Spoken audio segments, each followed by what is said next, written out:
তিতাসে SSC পরীক্ষার্থীর সাফল্য কামনায় দোয়া ও মিলাদ মাহফিল অনুষ্ঠিত। কুমিল্লা প্রতিনিধির তথ্য ও ভিডিওচিত্রে দেখুন বিস্তারিত। কুমিল্লার তিতাসের মাসিমপুরে সোমবার 7 এপ্রিল সকাল 11টায় বিদ্যালয় প্রাঙ্গণে বিদায়ী সংবর্ধনা ও মিলাদ মাহফিল সহ নানা আয়োজনের মধ্য দিয়ে এই এসএসসি পরীক্ষার্থীদের বিদায়ী অনুষ্ঠানের আয়োজন করা হয়। অনুষ্ঠানে বিদ্যালয়ের অ্যাডহক কমিটির সভাপতি ও তিতাস উপজেলা বিএনপির আহ্বায়ক মোহাম্মদ ওসমান গনি ভূঁইয়ার সভাপতিত্বে প্রধান অতিথি হিসেবে বক্তব্য রাখেন বিএনপির জাতীয় নির্বাহী কমিটির সদস্য ডক্টর খন্দকার মারুফ হোসেন।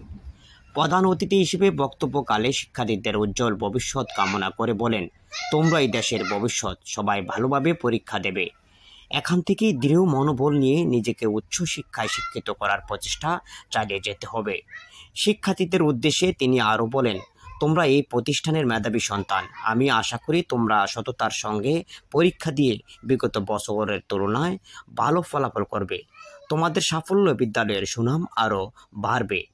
এ সময় কলাকান্দি ইউনিয়নের বিএনপির আহ্বায়ক কমিটির সদস্য আলমগীর হোসাইন ভান্ডারী ও বিদ্যালয়ের সহকারী শিক্ষক ফজলুল হকের সঞ্চালনায় বিশেষ অতিথি হিসেবে বক্তব্য রাখেন উপজেলা বিএনপির সদস্য সচিব ও মজিদপুর উচ্চ বিদ্যালয়ের অ্যাডহক কমিটির সভাপতি মেহেদী হাসান সেলিম ভূঁইয়া, তিতাস উপজেলা বিএনপির যুগ্ম আহ্বায়ক ও গোপালপুর ডক্টর মোশাররফ হোসেন উচ্চ বিদ্যালয়ের অ্যাডহক কমিটির সভাপতি মাহবুব আলম সরকার, বিদ্যালয়ের সহকারী প্রধান শিক্ষক আবুল বাশার বকুল, কুমিল্লা উত্তর জেলা যুবদলের সাবেক কৃষি বিষয়ক সম্পাদক মোয়াজ্জেম হোসেন সরকার, কলাকান্দি ইউনিয়ন বিএনপির সাবেক সভাপতি কাজী মোহাম্মদ হানিফ, ইউনিয়নের যুবদলের সাবেক সভাপতি এমরান সরকার, কলাকান্দি ইউনিয়নের যুবদলের আহ্বায়ক হাবিব সরকার, ছাত্রদল নেতা রুবেল আনোয়ার প্রমুখ।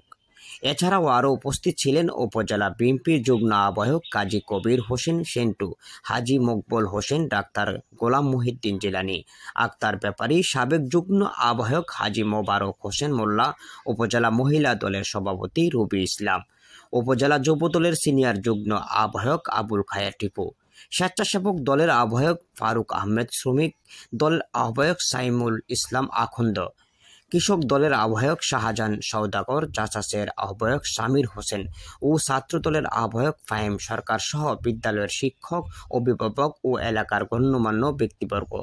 সার্বিক ব্যবস্থাপনায় ছিলেন বিদ্যালয়ের প্রধান শিক্ষক মাহফুজুর রহমান চৌধুরী। এর আগে অত্র বিদ্যালয়ের সিনিয়র শিক্ষক আব্দুল হাই মোল্লার অবসরজনিত বিদায় সংবর্ধনা অনুষ্ঠিত হয়।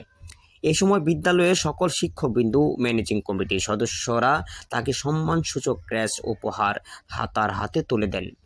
পরে বিদ্যালয়ের বর্তমান ও সাবেক ছাত্রছাত্রীরা নানা ধরনের উপহার সামগ্রী স্যারের হাতে তুলে দিয়ে তাকে সম্মানিত করার চেষ্টা করেন। এ সময় অশ্রুসিক্ত নয়নে বলেন, জীবনে চলার পথে ভুল ত্রুটি হতে পারে, বিদায় বেলা সকলের ক্ষমা সুন্দর দৃষ্টিতে দেখবেন। কবির ভাষায় বলতে হয়, যেতে নাহি দেব হায়, তবুও যেতে দিতে হয়, তবুও চলে যায়, এটাই প্রকৃতির অমোঘ সত্য নিলাম।